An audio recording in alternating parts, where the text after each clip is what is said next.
From season 3 recap. Season 3 में gym desperately missing Tabitha को ढूंढता है। केनी उसके साथ लाइट हाउस ढूंढने जाता है। अपनी जर्नी पर ये पैर टोटम्स के रास्ते को फॉलो करते हुए एक undiscovered settlement of log cabins तक पहुंचते हैं। रात को शेल्टर लेते वक्त जिम रियलाइज करता है कि अगर वो इस मिशन में मर गया तो उसके बच्चे ऑर्फन्स रह जाएंगे, और इसलिए वो इवेंचुअली टाउन वापस जाने का फैसला करता है, टैबिथा को जिंदा पाने की उम्मीद छोड़ते हुए।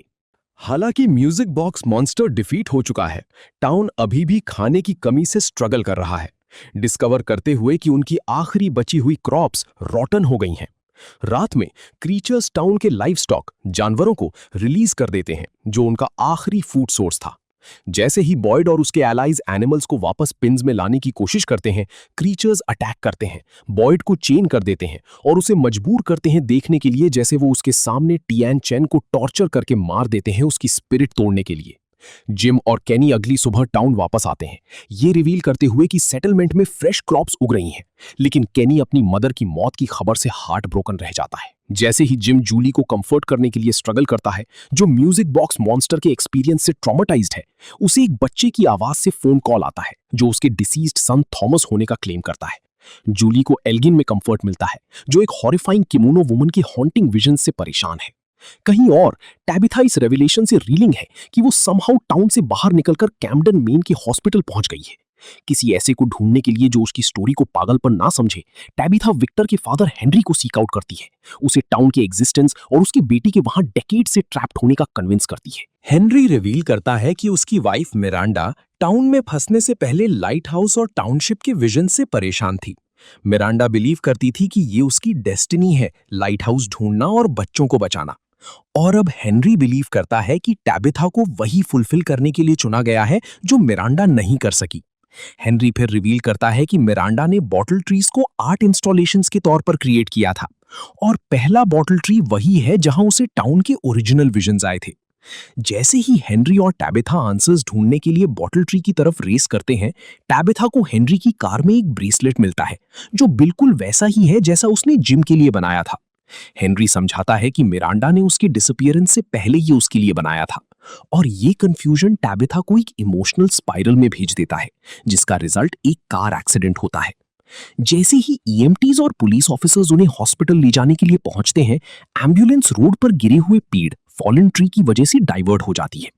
रात होते ही टैबिथा रियलाइज करती है कि वो समहाउ टाउन वापस आ गई है, और अपने नए कंपेनियंस को उन क्रीचर्स के बारे में वार्न करती है जो जल्द ही उन पर डिसेंड करेंगे। ईएमटीज उसकी वार्निंग सुनने से मना कर देते हैं और मॉन्स्टर्स द्वारा मार दिए जाते हैं, जबकि shocked police officer Danny Acosta carnage से भागती है। जैसे ही Acosta nearby colony house तक रेस करती है, वो क्रीचर्स पर गन चलाना शुरू करती है और एक्सीडेंटली एक रेजिडेंट नेम निकी को मार देती है। बॉयड टैबिथा और हेनरी को रेस्क्यू करने पहुंचता है, लेकिन ऐसा करते वक्त क्रीचर्स उसे कोल्डली रैंडल को उनके भरोसे छोड़ने पर मजबूर करते हैं। इन दी एंड टैबिथा अपनी फैमिली से इमोशनली रीयूनाइट होती है, जिन्होंने उसे फिर से देखने की उम्मीद खो दी थी। अगली सुबह बॉयड शॉक्ड है डिस्कवर करके कि सिवियर इंजरीज के बावजूद क्रीचर्स ने रैंडल को जिंदा छोड़ दिया है। टैबिथा के रिटर्न के बारे में जानने पर टाउन उस पर गुस्सा होता है मदद न लाने के लिए। डेल नाम का रेजिडेंट टैबिथा का रास्ता फॉलो करके टाउन से बाहर निकलने की उम्मीद में बॉयड की वार्निंग्स के बावजूद बॉटल फार अवे ट्री में एंटर करता है। डेल फिर एक एम्प्टी पूल की कंक्रीट वॉल्स के अंदर टेलीपोर्ट हो जाता है, जिससे उसकी सफोकेशन से मौत हो जाती है। हेनरी और विक्टर फिर डेकेड्स बाद इमोशनली रीयूनाइट होते हैं। पहले हेनरी अपने अडल्ट सन के परसीव्ड डिल्यूजन से एप्रीहेंसिव है, जैसे उसका क्रिस्टोफर के वेंट्रिलिक्विस डॉल ढूंढने का क्वेस्ट। इसके बावजूद हेनरी अपने बेटे के साथ टनल्स में मिसिंग डॉल ढूंढने के मिशन पर जाता है। उसके बजाय विक्टर को याद आता है कि वो डॉल नहीं थी जो क्रिस्टोफर से बात करती थी, बल्कि बॉय इन वाइट था। उस लड़के ने समझाया था कि गूलिश बच्चे उन लोगों द्वारा मारे गए थे जिन पर उन्होंने सबसे ज्यादा ट्रस्ट किया था। मरते वक्त उनकी आखिरी उम्मीद ने रूट्स यानी जड़ें पैदा की, जो उस सिंबल के तौर पर अपीयर हुई जिसने जेड को हॉन्ट किया और eventually original bottle far away tree में ग्रो हुई। बॉय इन वाइट ने क्रिस्टोफर को कहा था कि उसी ट्री में एंटर करके बच्चों को बचाना होगा, लेकिन उसने मना कर दिया, और इसलिए यंग विक्टर ने अपनी मदर को वार्न किया, जिससे मिरांडा और पूरी टाउन की मौत हुई। इनिशियल हैप्पी रियूनियन के बावजूद जिम और ताबिथा की मैरिज फिर से स्ट्रेन होती है, क्योंकि ताबिथा अपना टाइम जेड और उसकी सिंबल ऑब्सेशन में डिवोट करने लगती है। जैसे ही जेड बॉटल ट्री बॉटल्स के अंदर लिखे नंबर्स का मीनिंग डिटरमिन करने की कोशिश करता है, ताबिथा रियलाइज करती है कि उसने बचपन में लॉक कैबिन सेटलमेंट में टाउन का सपना देखा था, जिससे उसे बिलीव होता है कि वो वहां होने के लिए फेटेड थी। जूली और रैंडल म्यूजिक बॉक्स मॉन्स्टर की शेयर्ड एक्सपीरियंस पर बॉन्ड करते हैं।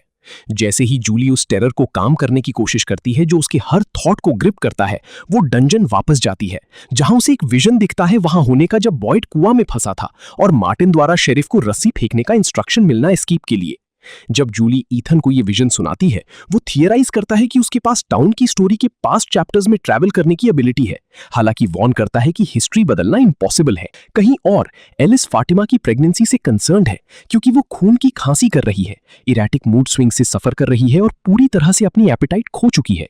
सीक्रेटली सिर्फ रॉटन क्रॉप्स खाना ही फातिमा की भूख को मिटा रहा है। क्रिस्टी एम्बुलेंस का अल्ट्रासाउंड फातिमा पर यूज करती है और शॉकिंगली डिस्कवर करती है कि उसके वूंड में कुछ नहीं है। इससे टाउन के कई रेजिडेंट्स को डर लगता है कि फातिमा पागल हो रही है। जैसे ही फातिमा रॉटन क्रॉप्स खाने की अर्ज को रेजिस्ट करने की कोशिश करती है, टिली उसे कंफर्ट करती है। अनफॉर्चुनेटली फातिमा सडनली वायलेंट हो जाती है और उसे मार देती है। बॉयड एलिस को ये एक्ट कवर अप करने में मदद करता है, जबकि केनी और ऑफिसर अकोस्टा इन्वेस्टिगेशन शुरू करते हैं, सारा को उनकी प्राइम सस्पेक्ट मानते हुए। इस बीच एल्जिन को एक पुराना पोलरॉइड कैमरा मिलता है जो उसे कम्युनिकेट करने के लिए फोटोज प्रिंट करना शुरू करता है। इन फोटोज से गाइडेड एल्जिन फातिमा को कैप्चर करता है और उसे रूट सेलर के अंदर एक सीक्रेट रूम में लॉक कर देता है, क्लेम करते हुए कि उसके अंदर कुछ उग रहा है, लेकिन वो उसका बेबी नहीं है। एल्जिन फिर फातिमा को अपना खुद का ब्लड फोर्स फीड करना शुरू करता है, जिससे उसकी प्रेगनेंसी रैपिडली डेवलप होती है। फातिमा को ढूंढते वक्त बॉयड और केनी फाइनली रिकंसाइल करते हैं और केनी डेप्यूटी की पोजीशन रीअज्यूम करता है। टैबिथा और जूली को गूलिश बच्चे रूट सेलर तक लीड करते हैं, जहां वो विक्टर को पाते हैं, जो इमोशनली खुद को अपनी मदर की मौत के लिए जिम्मेदार मानता है। जैसे ही टैबिथा उसे कंफर्ट करती है, उसे मिरांडा की मौत वाली रात का विजन आता है। टैबिथा की सेफ्टी के डर से जिम जेड और उसके ऑब्सेशन से मदद लेने पर रिलेंट्स यानी मान जाता है। हेनरी फिर अपने बेटे को कंफर्ट करता है, विक्टर को अश्योर करते हुए कि वो डेथ्स के लिए रिस्पॉन्सिबल नहीं था और वो डीपली लव्ड है। जब एलिस रियलाइज करता है कि एल्जिन ने फातिमा को कहीं छुपाया है, बॉयड उसे आंसर्स के लिए वायलेंटली टॉर्चर करने का कॉन्टेम्पलेट करता है।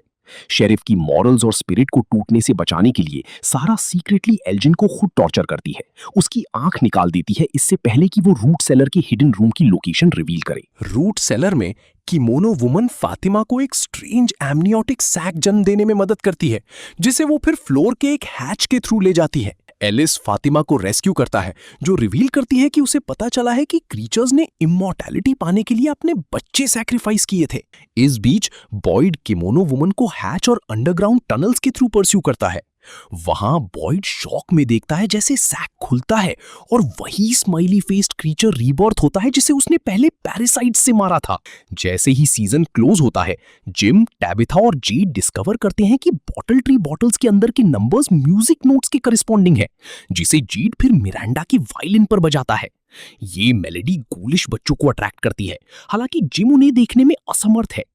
टैबिथा फाइनली रियलाइज करती है कि वो और जेड एक्चुअली मिरांडा और क्रिस्टोफर के रीइंकार्नेशंस हैं।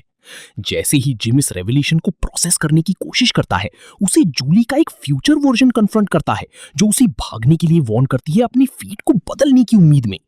अनफॉर्चुनेटली जूली बहुत लेट है, क्योंकि जिम को एक येलो सूट वाला आदमी कन्फ्रंट करता है, जो वही आवाज रिवील होता है जो जिम ने रेडियो पर सुनी थी, और जिम को उसकी अपनी बेटी के सामने ब्रूटली मर्डर कर दिया जाता है। और बस यहीं सीजन 3 खत्म होता है। अब आप आगे सीजन 4 देख सकते हो और हमें सब्सक्राइब करें फॉर मोर रिकैप। एंड अभी तक आपने बीफ का रिकैप नहीं देखा तो यहां क्लिक करें और वो भी देखें।